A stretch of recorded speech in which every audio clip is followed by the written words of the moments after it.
歡迎翻嚟安達臣嘅國際象棋 YouTube 頻道。今日我哋要講嘅係國際象棋新手教學第二集，如何攀爬1000去到1300分嘅呢個分段。咁喺開始今日嘅內容之前，首先介紹一下我朋友搞嘅 PubChess Hong Kong 線下嘅國際象棋聚會啦。咁呢就其實係隔一個禮拜日嘅下晝3點至到5點呢，都會有一班初學者以及高手咧，係喺呢一個灣仔嗰度咧，去一齊捉國際象棋嘅。咁我咧就會將呢一個 meet up 嘅 link 咧放喺呢一個 description 啦。咁我本身咧都係因為咗要參加呢一個 pub chess 嘅聚會咧，先至去由零開始去學國際象棋嘅。咁亦都可以講下一啲關於我嘅近況啦。咁我最近就參加咗呢一個定級嘅公開賽，並且以5戰全勝嘅姿態咧去贏到一個冠軍嘅獎杯嘅。咁咧我亦都學棋咧啱啱好咧就學滿咗2年，咁將會咧參加 FIDE 嘅公開賽。咁我喺 Lichess 嘅古典棋呢一個時間控制裏邊咧，亦都係獲得咗1009分嘅網上評分。咁上一集咧就講咗0至1000分嘅分段應該點樣去學習國際象棋啦。喺呢個嘅分段咧，你係會識得國際象棋嘅基本規則，知道每一粒棋係點樣行。咁如果要進步咧，就係要不停咁樣捉棋、復盤檢討，同埋去睇一啲大師嘅對局咧，係嚟打譜嘅。咁咧今日咧就講5種方法咧，去令大家跨越1000分去到1003分嘅呢個分段。咁咧就包括將殺規律、戰術模式、刁子嘅謎題、打譜同埋捉多啲慢棋呢5點嘅。咁首先咧就講下一啲1003分同埋1000分之間一定要識嘅基本嘅將殺模式啦。咁圖入邊咧就係後加車嘅組合。咁車咧就上下左右行嘅，咁後咧就上下左右同打斜8個方向。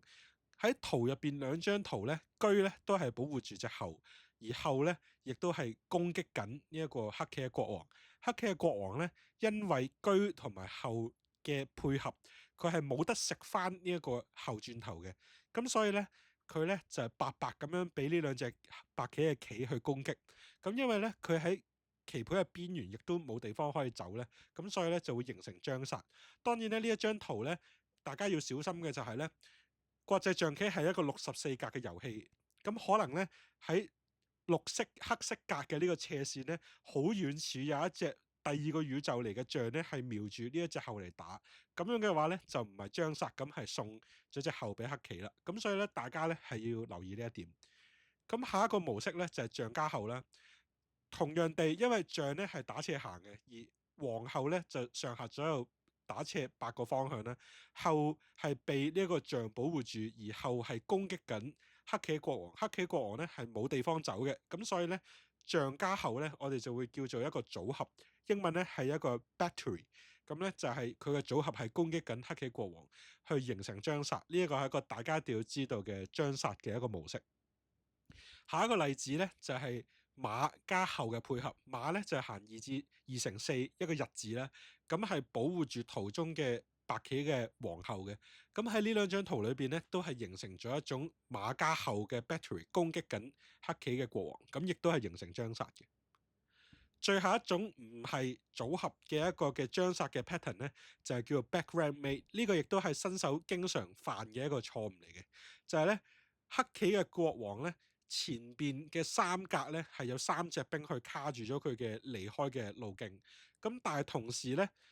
白棋嘅車咧打橫咁樣攻擊緊呢一隻嘅黑棋國王。黑棋國王咧係冇地方去嘅，咁所以咧佢就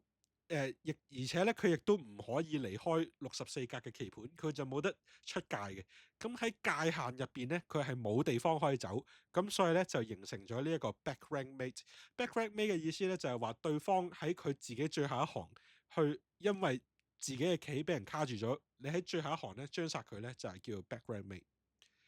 咁跟住落嚟咧就介紹一啲嘅基本嘅戰術啦。咁戰術就有好多嘅，咁咧亦都只係介紹其中2種，包括 double attack 叫做擊傷啦，同埋 pin 牽制。咁呢度亦都可能要講一下戰術嘅咩意思。戰術呢個字咧，可能咧就大家咧就喺日常嘅生活裏邊咧，係可能係講緊某一種嘅策略啊，或者某一種謀略。咁但係喺國際象棋戰術呢一個好似好 fancy 嘅字咧，其實只係講緊咧就喺某一啲特定嘅結構底下咧，你係會因為某一個嘅步伐而獲得一啲對方冇辦法脫離嘅一啲嘅利益，對方係冇辦法避免嘅。咁所以咧就戰術咧係同策略係唔同。國際象棋裏邊戰術叫 tactics，就係一啲特殊嘅獲利嘅方法啦，而 strategy 就係講緊一種戰略或者策略咧，就係例如棋應該有一個點樣嘅計劃去行啊，咁咧係同戰術呢個字係唔同嘅。咁第一種講嘅模式咧就係馬嘅 double attack 啦。咁馬嘅 double attack 咧，同時都會有人叫佢做 fork。咁喺呢個圖裏邊咧，因為馬咧係行日嘅，行2乘3嘅格，佢同時攻擊緊後同埋國王。而喺國際象棋嘅規則裏邊咧，你每一輪咧只可以行一步嘅啫。咁所以咧，隻馬係同時緊攻擊緊國王同埋皇后，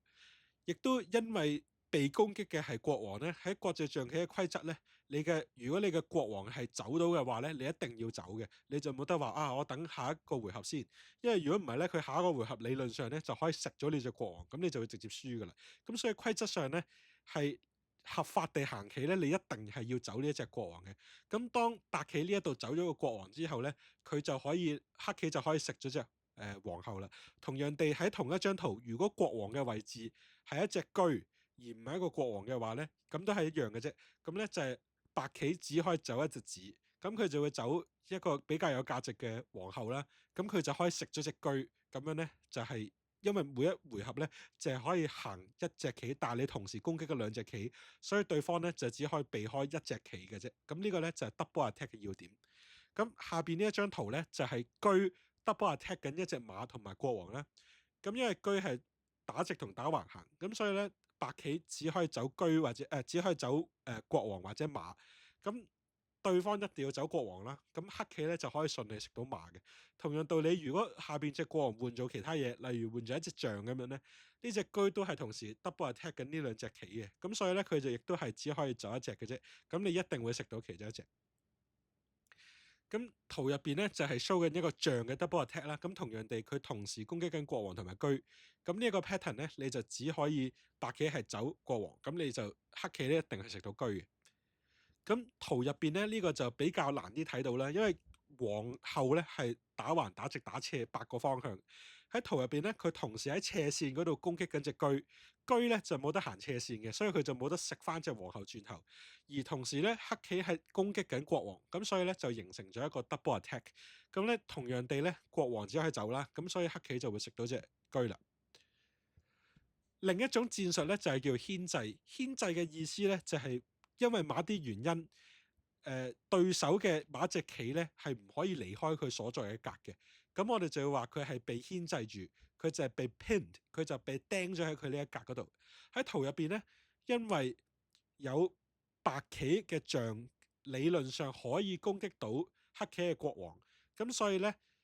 圖入邊嘅呢一隻嘅黑棋嘅車咧係唔可以離開佢所在嘅呢一格嘅，我哋就會話咧呢一隻嘅黑棋嘅車咧係被 pinned，係被牽制，而同時咧喺底線度咧白棋嘅車咧亦都係攻擊緊呢一個黑棋嘅國王，咁所以咧打橫攻擊緊咧，佢理論上亦都只有圖入邊我哋假設啦嚇，只有呢一個嘅黑棋嘅車係本身可能可以保護到呢一個車嘅攻擊路線，但係因為同時有象嘅關係，係唔可以離開呢個黑棋嘅車係唔可以離開呢一格，咁所以咧圖入邊咧就會形成一種將殺嘅 pattern。當然咧，我係因為為咗大家容易啲睇咧，就冇將64格擺晒出嚟。咁咧，我係假設咗咧係冇其他棋係可以干涉到呢一個情況，呢一個嘅將殺先至成立嘅。咁我亦都分享一格下我呢一個喺實戰裏邊啱啱拎到嘅一個將殺嘅結果啦。咁咧喺圖入邊咧，你就會見到咧喺 H6呢一格嘅車咧係攻擊緊呢一個黑棋嘅白格象喺 H7呢一格。咁但係如果黑棋嘅象離開咗咧，隻車就可以攻擊到呢一個嘅 H6嘅呢隻車就可以攻擊到 H8嘅國王。咁所以咧 H7呢一隻象咧，我哋就會話佢係被牽制嘅。咁同時咧，我有 A8嘅呢一隻車咧係攻擊緊 H8嘅呢一隻嘅國王啦。咁而且咧呢一個國王咧嘅 G7呢一格咧係被白棋嘅國王卡住咗，佢就冇得行過去兩隻黐埋一齊嘅，就好似有一個力場咁樣卡走咗嘅呢一格嘅。咁同時咧，黑棋嘅象咧亦都卡住咗國王嘅一格。咁所以咧就係形成緊一個將殺嘅局面。咁喺圖入邊咧，你就會見到呢一個引擎咧係寫住 M1嘅呢一個嘅 evaluation bar 咧。咁咧個意思就係話咧，白棋可以喺一步咧就將殺呢一個黑棋，就係叫 mate in one，所以就係M1咁樣解。咁咧同時咧呢一個黑棋嘅象係被牽制啦。咁同時呢一個白棋咧係喺底線嗰度攻擊緊，所以佢係形成一個 back rank mate 嘅 pattern。呢度佢寫 mate in one 嘅原因咧，就係因為黑棋理論上可以用 D5呢一隻車咧係去D8底線去擋一擋。咁但係咧白棋食完擋落嚟嘅 D8嘅呢隻車之後咧，依然係會將軍緊呢一個國王，而且國王係冇地方走嘅，亦都冇得用牽制住嘅象去擋住。咁所以咧呢個其實係一個牽制再加 back rank mate 嘅一個組合。咁下一樣嘢咧就係咧，如果大家作為初學者咧係可以想進步咧，我就會建議你哋去 Lichess 嘅 themed puzzle 呢一個謎題嘅主題裏邊咧，係去特別去揀刁子謎題 hanging pieces 嘅呢個 tactics 嘅呢一個嘅題目係去做多啲。因為如果你做多啲呢一種嘅 themed puzzle 咧，你就會睇到對方喺咩情況底下係會送子俾你食。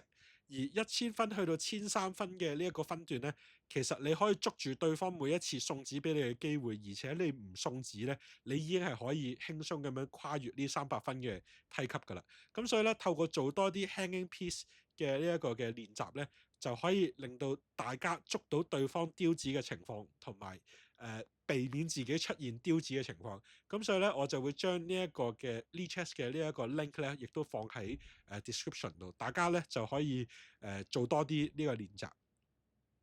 咁除咗啱啱講嘅將殺嘅模式、戰術同埋呢一個做謎題之外咧，我認為亦都等於上一集咁樣講咧，其實大家係應該打多啲譜嘅。喺1000去到1300分嘅呢一個嘅分段咧，其實你只需要透過睇多啲大師嘅對局，去背誦一啲開局頭幾步嘅變化咧，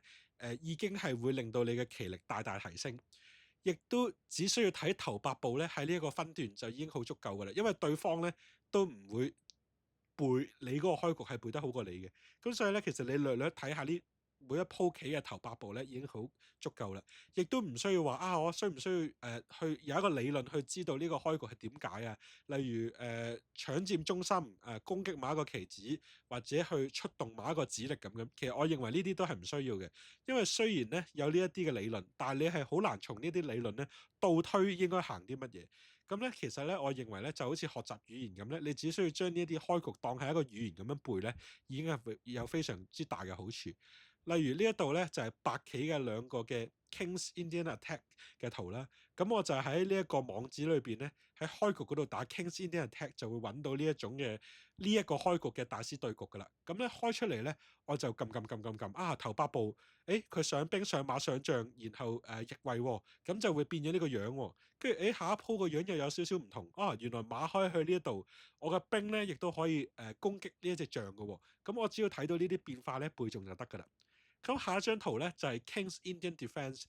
亦都係上一集推薦各位新手去學嘅一個開局啦。咁咧亦都只係將白棋嗰個嘅模式咧，基本上係反轉咗嘅啫。咁當然，即係如果高手嘅層次咧，當然係黑棋同白棋行咧，個局面嘅開局準備係會完全唔同啦。但係喺呢一個分段咧，其實我哋當係一樣咁樣去捉咧，其實已經夠㗎啦。你就會見到咧，又係上兵上馬上將，跟住逆位喎。咁咧，我哋只要喺實戰裏邊咧捉翻呢個樣出嚟咧，就已經足夠㗎啦。咁最後一個建議咧，就係其實要捉多啲棋啦。咁捉多啲棋，但係咧亦都要揀一個適合嘅時間控制。咁首先咧，新手尤其是1300分樓下咧，係唔應該捉子彈棋 bullet 呢一啲每邊1分鐘2分鐘嘅快棋，或者捉 blitz 閃電棋，即係每一邊可能係3分鐘、5分鐘或者3+2，因為咧。高手捉呢啲快棋咧，係因為佢哋慢棋已經捉得夠多啦。而新手咧，其實需要累積嘅機會咧，係更加多喺慢棋嗰度拎到經驗。咁例如可以捉10+0，即係每邊10分鐘，15+10或者30+0呢一啲嘅中速，甚至乎最後一個咧，其實係一個古典嘅 classical 嘅一個時間控制啦。咁同埋咧，亦都可以捉咧3日行一步啊！我得閒咧先拎盤棋出嚟慢慢諗。咁咧每邊咧就每一步都要可以用到3日去慢慢諗咧，咁就可以訓練到大家嘅計算深度同埋呢一個嘅計算嘅速度啦。咁最後咧就希望大家去 like、share 同埋 subscribe 我嘅片同埋我嘅頻道啦，亦都希望大家睇完呢條片之後咧係可以學到一個美妙嘅開局。拜拜。